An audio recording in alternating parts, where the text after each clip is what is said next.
चुड़ैल का घर। छोटे से गांव के किनारे एक पुराना टूटा फूटा घर था जिसे सब चुड़ैल का घर कहते थे।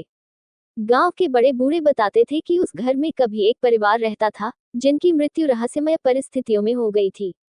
कहते हैं कि उस घर में एक चुड़ैल की आत्मा बसती है जो रात को बाहर निकलती है और भटकते यात्रियों को अपने जाल में फंसा लेती है। रामू का परिवार गांव का सबसे धनी परिवार था। उनके पास एक बड़ी हवेली थी जो अब खंडहर में तब्दील हो चुकी थी। रामू की दादी बताती थी कि एक बार जब वह छोटी थी तो उस हवेली में एक औरत ने आत्महत्या कर ली थी। उसके बाद से ही वह हवेली शापित हो गई और रात को वहां से अजीबोगरीब आवाजें आने लगी। नीलम अपने परिवार के साथ चुड़ैल के घर के पास ही रहती थी। एक रात जब नीलम घर में अकेली थी तो उसे किसी के रोने की आवाज सुनाई दी। नीलम ने हिम्मत करके खिड़की से बाहर झांका तो देखा कि एक औरत सफेद साड़ी में रोते हुए घर के पास खड़ी थी। नीलम ने जब उससे बात करने की कोशिश की तो वह औरत अचानक गायब हो गई। बाद में पता चला कि वह चुड़ैल की आत्मा थी। चुड़ैल के घर के पीछे एक बगीचा था जहां किसी की भी हिम्मत नहीं होती थी जाने की। गांव वालों का कहना था कि जो भी उस बगीचे में जाता कभी लौटकर नहीं आता।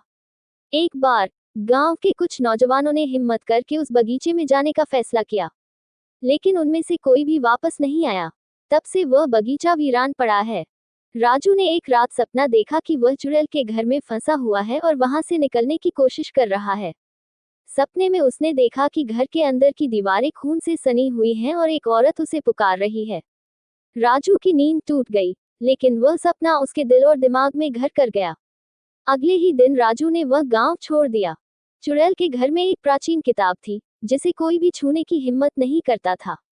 कहते हैं कि वह किताब शापित थी और जिसने भी उसे पढ़ने की कोशिश की उसकी मौत हो गई।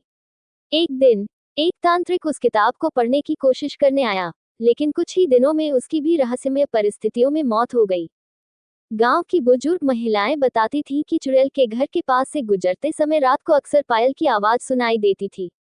एक बार गांव की एक लड़की ने उस आवाज का पीछा करने की कोशिश की, लेकिन वह भी वापस नहीं लौटी। तब से उस रास्ते पर कोई भी रात को जाने की हिम्मत नहीं करता। शीतल अपने दोस्तों के साथ चुड़ैल के घर की तरफ गई थी। दोस्तों ने मजाक में शीतल को घर के अंदर धकेल दिया और दरवाजा बंद कर दिया। जब उन्होंने दरवाजा खोला तो शीतल बेहोश पड़ी थी और उसके चेहरे पर डर का साया था। होश में आने पर शीतल ने बताया कि उसने वहां एक चुड़ैल को देखा जो उसकी तरफ बढ़ रही थी। एक रात गांव में एक अजनबी आया और उसने चुड़ैल के घर में रात बिताने की जिद की। गांव वालों ने उसे मना किया, लेकिन वह नहीं माना।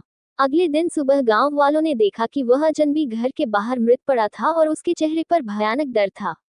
उसकी मौत का रहस्य आज तक सुलझ नहीं सका। रात के अंधेरे में गांव वाले अक्सर चुड़ैल के घर से किसी के रोने की आवाज सुनते थे। एक बार गांव का पुजारी उस आवाज की वजह जानने के लिए घर के अंदर गया।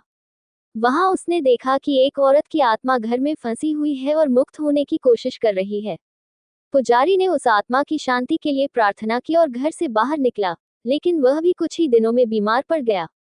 चुड़ैल के घर में एक पुराना चित्र था जिसमें एक औरत और उसके परिवार की तस्वीर थी। कहते हैं कि उस चित्र में दिखने वाली औरत ही चुड़ैल की आत्मा है। जो भी उस चित्र को देखता उसे रात में डरावने सपने आते और वह बीमार पड़ जाता। गांव के एक युवक ने उस चित्र को जलाने की कोशिश की, लेकिन वह खुद ही जल गया। चुड़ैल के घर के पास एक पुरानी कब्र थी। गांव वालों का कहना था कि वह चुड़ैल की कब्र है और उसकी आत्मा उस कब्र से ही उठती है। एक बार कुछ बच्चों ने उस कब्र को खोदने की कोशिश की, लेकिन अचानक जमीन हिलने लगी और बच्चे डरकर भाग गए। तब से किसी ने उस कब्र को छूने की हिम्मत नहीं की। ये कहानियां चुड़ैल के घर की भयावहता और रहस्यमयी घटनाओं को उजागर करती हैं। ये कहानियां सुनने में ही डरावनी लगती हैं और गांव के लोगों के लिए ये घर आज भी एक रहस्य बना हुआ है। अल्पविराम।